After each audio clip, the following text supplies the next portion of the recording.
Komunitas Tionghoa di Indonesia sudah ada sejak ratusan tahun silam. Mereka bermigrasi secara bergelombang melalui jalur perniagaan. Kehadiran komunitas Tionghoa memberikan pengaruh baru dalam berbagai aspek kehidupan, salah satunya kuliner di Indonesia. Mereka adaptif, memadukan rempah khas Nusantara, dipadukan resep dari tanah leluhurnya.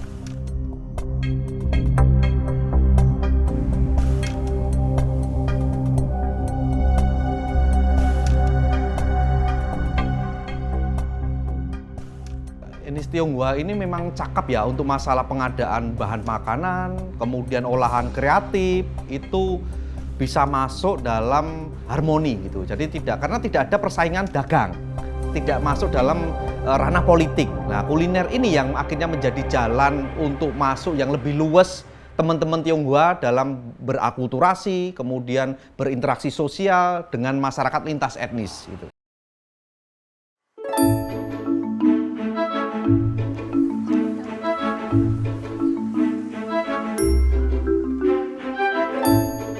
Cirebon menjadi salah satu wilayah yang kental dengan silang budaya kuliner Tionghoa. Salah satunya nasi jamblang. Nasi jamblang itu dimulai dari adanya kegiatan yang berhubungan dengan pembangunan jalan dan juga jalur kereta api yang ada di wilayah Jamblang. Untuk pembangunan jalan ini terjadi pada sekitar awal abad ke-19, yang mana mungkin kita mengenalnya sebagai jalur Posweh. Dan kemudian pekerja ini kadang tidak konsen terhadap makanan mereka, sehingga ada yang bahkan merasa terlunta-lunta karena mungkin itu disertai dengan paksaan pekerjaannya.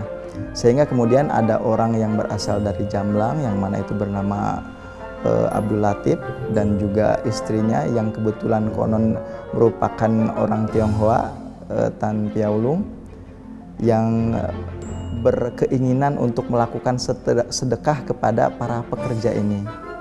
Jadi diberikanlah nasi yang mana itu adalah nasi-nasi sederhana yang dibalut dengan daun jati.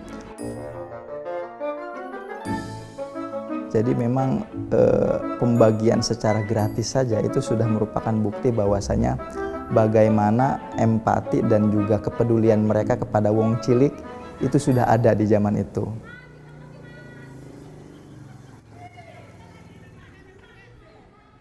Di samping memang mereka juga berkeinginan untuk membangun citra bahwasanya masyarakat Jamblang yang sebagiannya itu adalah Tionghoa juga bisa membaur dengan pribumi gitu.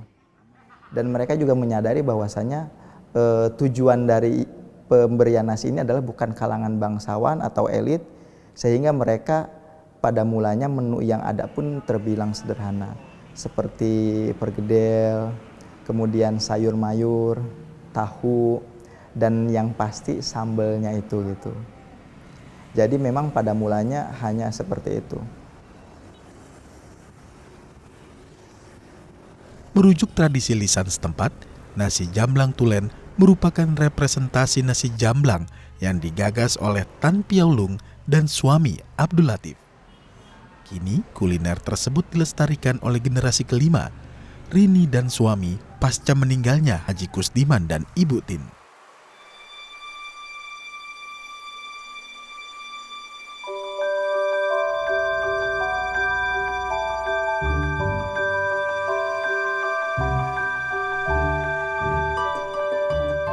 Cita rasa otentik serta teknik memasak tradisional menjadi keistimewaan nasi jamblang tulen yang masih dijaga di tengah modernisasi zaman. Ini nasi jamblang khusus pakai daun jati. Ini khasnya di sini. Kenapa dinamakan nasi jamblang? Karena dia memakai daun jati. Kalau untuk nasi jamblang memakai 2 lapis daun jati. Untuk mempertahankan biar tahan lama, nggak cepet basi. Amanah dari orang tua Pak Haji Kusdiman sama Bu Haji Tin.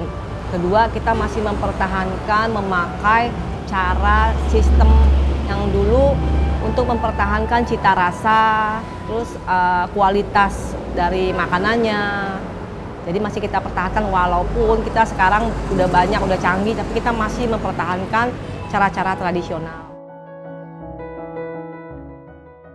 Biar orang kita nih generasi muda bisa tahu bagaimana cikal bakal nasi jamblang itu ada, bisa jadi tidak hanya dikenal di wilayah Cirebon aja, tapi di luar Cirebon juga bisa mengenal sistem dan cara-cara tradisional nasi jamblang itu. Kini, nasi jamblang menjadi kuliner legendaris yang menjangkau semua lapisan masyarakat. Seiring berkembangnya waktu, ketika nasi jamblang itu memiliki momentum sebagai makanan populer gitu ya, terutama setelah era kemerdekaan, itu pihak dari keraton pun mulai melirik ini sebagai salah satu menu yang bisa dimakan oleh mereka. Jadi mungkin setelah kemerdekaan, setelah mencairnya struktur sosial dan juga semakin terbukanya pihak istana kepada masyarakat, ini lambat laun nasi jamblang pun sudah bisa masuk ke wilayah keraton.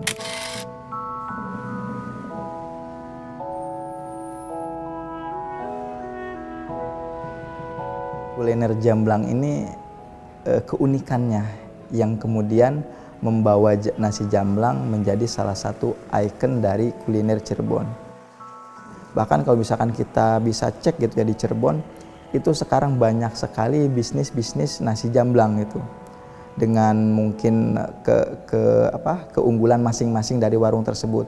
Ada yang menyediakannya dengan cara yang modern, dengan tempatnya yang lebih tertata, dan juga mungkin kebersihannya lebih terjaga, sehingga kemudian itu mempermudah atau membantu roda ekonomi yang terjadi di tengah masyarakat.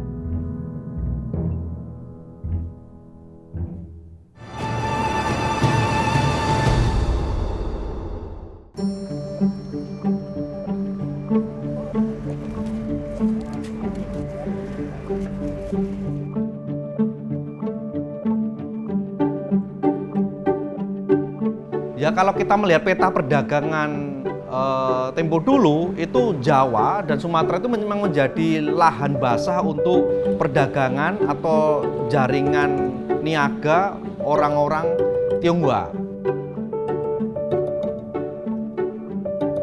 Di Bengawan Solo itu sudah digunakan untuk orang-orang Tionghoa berdagang juga. Mereka berinteraksi dengan orang-orang Arab. Di sini kita bisa menegaskan bahwa mereka itu membawa semangat dagang, tapi tidak bisa melepaskan tradisi kulinernya, sekalipun itu sudah mengarungi lautan bermil-mil gitu.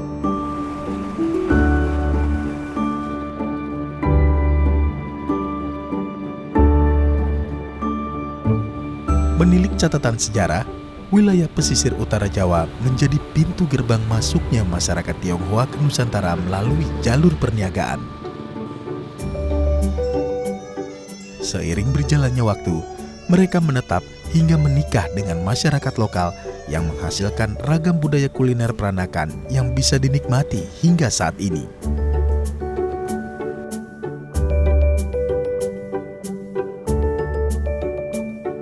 Dari yang saya tahu tuh justru lontong opor cap gome itu cuma ada di Indonesia. Yang saya tahu tuh makanan peranakan yang memang spesial ada di Indonesia dan khususnya itu di daerah Pulau Jawa pesisir.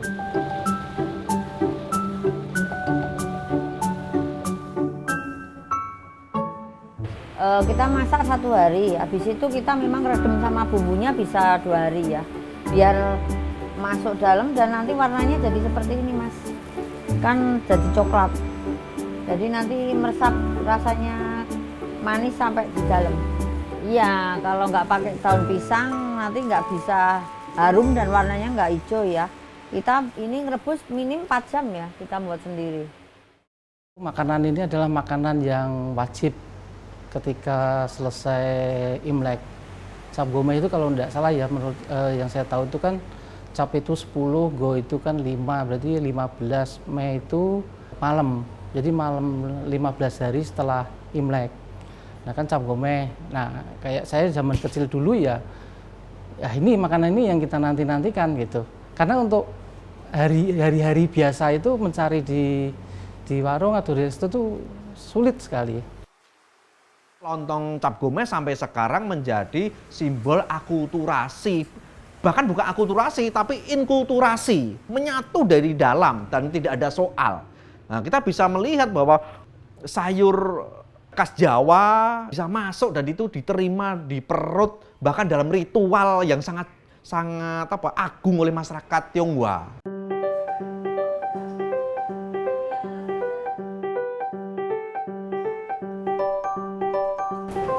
Ya karena makanan kita kuno juga, interiornya ini juga ya harus pas dengan makanannya kita kuno. Dan kebetulan juga seperti inilah daerah pesisir.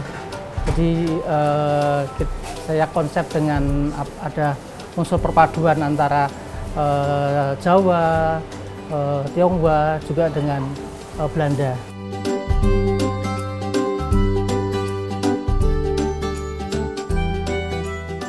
Menurut saya makanan tradisional itu tetap akan bisa bersaing dengan makanan-makanan dari luar.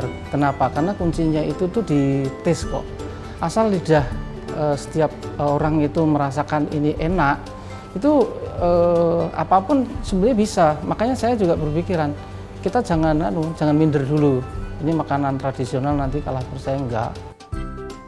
Ya saya lihat sih trennya anak-anak muda sekarang ini sukanya yang sih, yang luar-luar gitu loh. Jadi ya nggak tahu kenapa mereka gitu. Ya mungkin karena ribetnya itu loh tadi. Cukup complicated masak tradisional itu. Karena saya ini penyuka makanan tradisional. Ada bakmoy, terus ada lumpia, terus ini bakpia telur asin. Bakpia telur asin itu kita produksi sebetulnya itu kalau di luar itu namanya mooncake. Sebetulnya gini loh, pokoknya yang identik dengan pantura itu kita mau sediakan di sini. Karena kita kepengen Mak Semarangan ini adalah representasi dari pantura. Pantura itu singkatan dari Pantai Utara.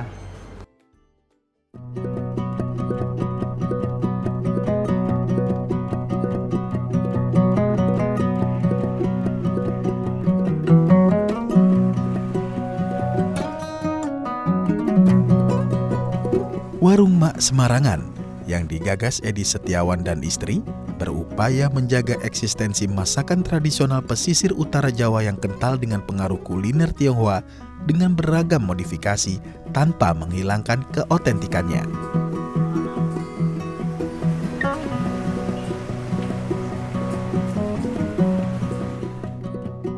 Kalau menurut saya itu unik gitu loh. Ketika kita bisa memadu padankan menjadi sesuatu yang lebih indah itu ya menurut saya bagus-bagus saja sih. Kayak namanya mooncake itu ya, mooncake terus kita buat bakpia. Ya bakpia itu akulturasi ya kalau setahu saya ya antara Tionghoa dengan Jawa.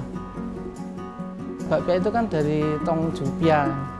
Ya kayak bakpia gitu, cuman memang dalamnya kan ada daging yang memang enggak bisa semua orang bisa konsumsi itu Mas. Kalau umumnya ya pandan, kacang merah, durian. Ya kita buatnya 3 ini. Kalau wedang ronde ini yang saya tahu sih ya. Wedang ronde ini kan ada sembayang wedang ronde. Mungkin karena rasanya juga bisa diterima masyarakat ya akhirnya ya dijual gitu aja sih. Itu beletan yang isinya kacang, terus kemudian ada kacang yang dipotong, kacang sangrai ya, yang dipotong-potong kecil itu, terus jahe.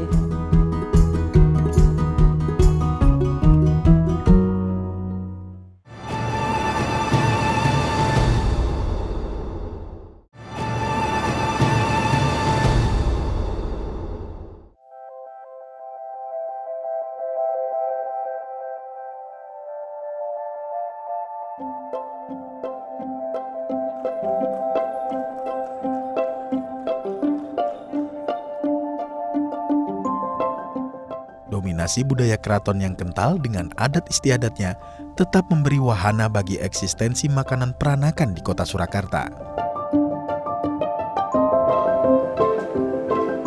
Makanan tersebut memiliki ruang tersendiri, mampu bersanding dengan makanan lokal setempat. memperkaya khazanah kuliner Indonesia dan menjadi perekat sosial.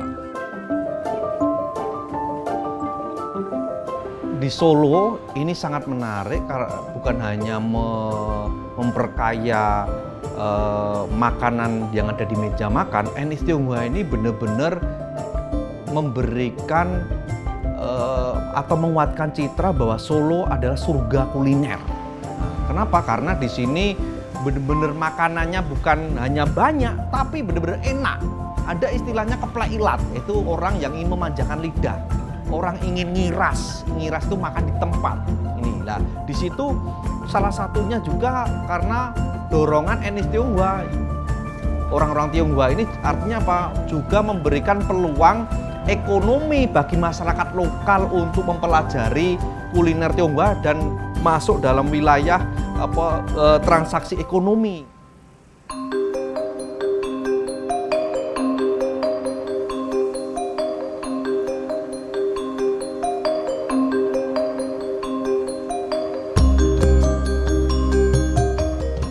Serabi Notosuman merupakan salah satu warisan budaya tak benda Indonesia yang syarat makna.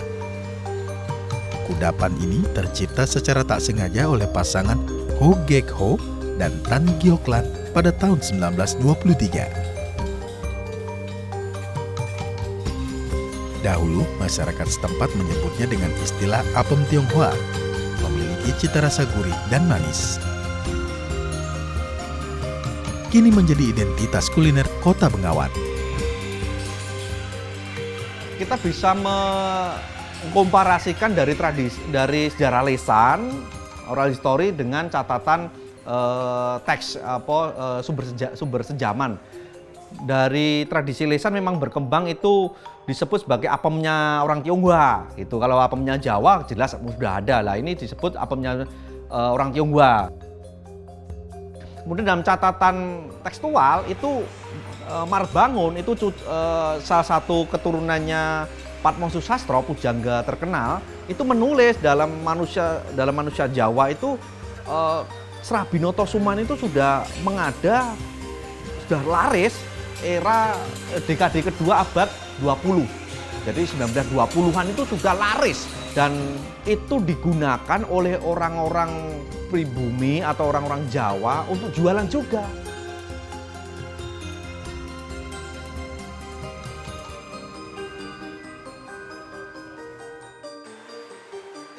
Itu mereka menjual serabi orang Tionghoa gitu. Padahal yang jual itu orang Jawa. Artinya apa? Ini tidak lagi bisa diklaim, tapi menjadi sebuah kehebatan atau pencapaian dalam ranah kebudayaan bahwa masyarakat Solo itu sebenarnya harmonis untuk kategori kuliner. Gitu. Menariknya, kudapan serabi mampu menembus budaya kuliner Keraton Surakarta yang menandakan bahwa kelezatannya mampu melintasi ruang sosial rigid keraton.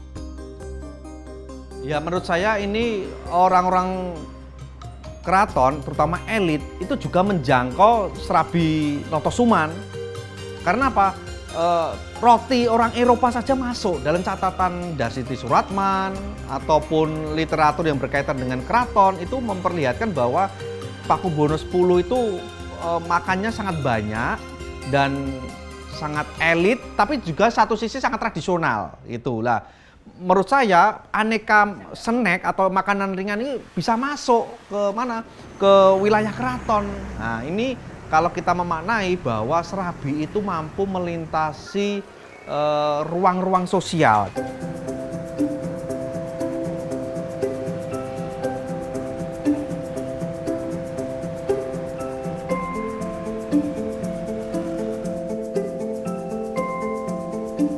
Ada pula timlo Solo, sejenis sup dengan beberapa lauk di dalamnya, menyerupai olahan kimlo di Tiongkok.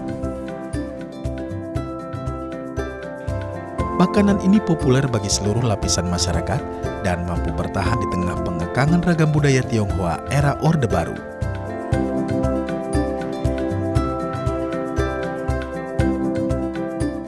Saya kebetulan waktu riset sejarah kuliner itu menemukan sebuah buku kamus yang diciptakan, yang ditulis oleh putri Cina itu. Nah, orang Tionghoa, perempuan Tionghoa yang mencatatkan berbagai makanan Tionghoa yang ada di kota Solo. Nah, saya menemukan salah satu aspeknya itu kimlo.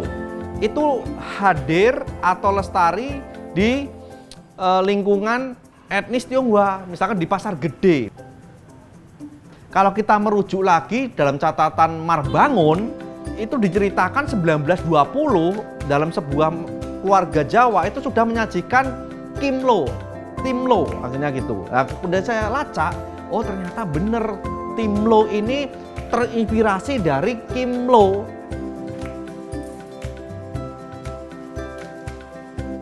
Menurut saya apa? Bahwa orang Jawa ternyata tidak hanya sekedar menerima apa adanya, pengaruh dari luar, pengaruh dari etnis Tionghoa, tapi juga berkreasi di dapur.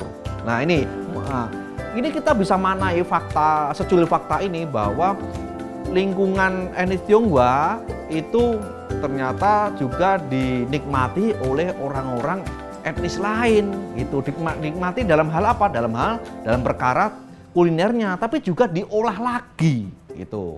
Nah ini jadi kreativitas lokal tidak tertinggalkan.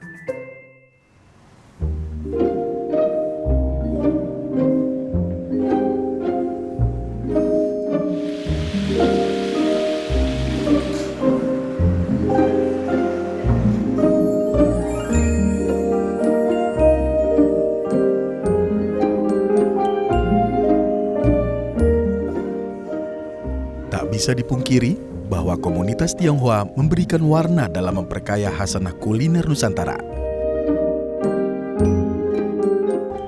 Diplomasi budaya melalui makanan atau gastrodiplomasi selama ratusan tahun telah berhasil merekatkan secara alami para pendatang awal Tionghoa dengan masyarakat lokal. Nah, karena fakta-fakta ini itu bisa memberikan tandingan pada fakta konflik, fakta gesekan sosial, intrik-intrik politik.